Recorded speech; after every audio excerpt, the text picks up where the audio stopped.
Welcome to this week's series of Credent Connect. And today we kind of want to revisit our view of 2024, engage where things stand from a market return and economic standpoint, given that we're about halfway through March of 2024, nearing the end of the first quarter.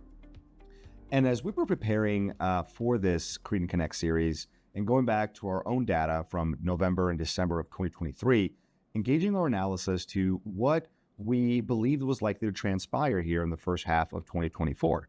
And although we still have a good 3 to 4 months for that first half to be fully completed, part of the volatility discussion that we had embedded in that analysis, right, predominantly as it relates to volatility in the capital market space, on the equity side predominantly, hasn't truly materialized, at least from a headline level. We have certainly seen volatility on the bond side of things, which continue to be plagued by higher yields and that continuation of the inflationary backdrop, or rather the sentiment of that inflationary backdrop. But as it relates specifically to the equity market, we are here today to kind of unmask that return profile that has been so exuberant this year, Alicia, in a very positive way for clients. But let's talk a little bit about the segmentation of attribution to return, meaning we're up, it's great, portfolios are up, it's all in the green, we're all happy. Let's segment out why that's the case and where is that really coming from, and should we be concerned about that? Yeah, so one of the things that we looked into was just that. So we looked at the S&P 500 and we looked at the names within the S&P 500 and where that return is coming from.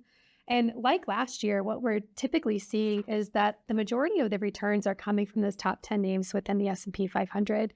There's a lot of talk about the Magnificent Seven and how they are contributing to returns. In 2023, we saw that they contributed significantly to returns, and we're still seeing that into 2024. And we did touch on this within our view of 2024, where we talked about artificial intelligence. Mm-hmm. That theme dominated last year, continuing to have a dominance this year. And part of that is because the top 10 names all have some sort of AI strategy embedded within them. Yeah. And our view is, don't avoid these names. We certainly have not avoided these names in our portfolio construction methodology, but we have kind of negated from, or rather held back from not going 30, 40, 50% of portfolios.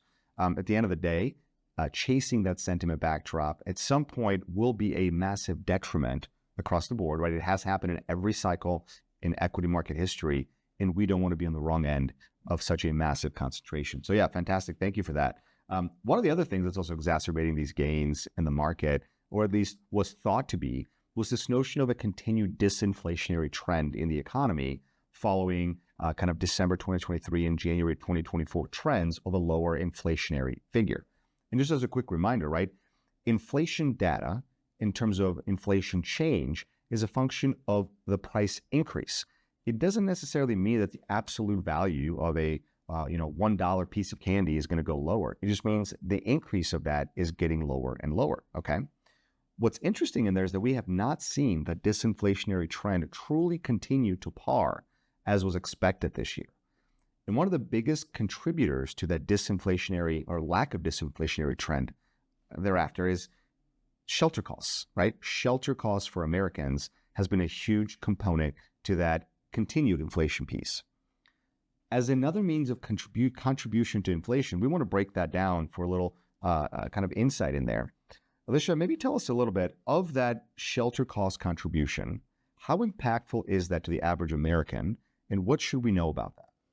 So shelter is being a big contributor to CPI.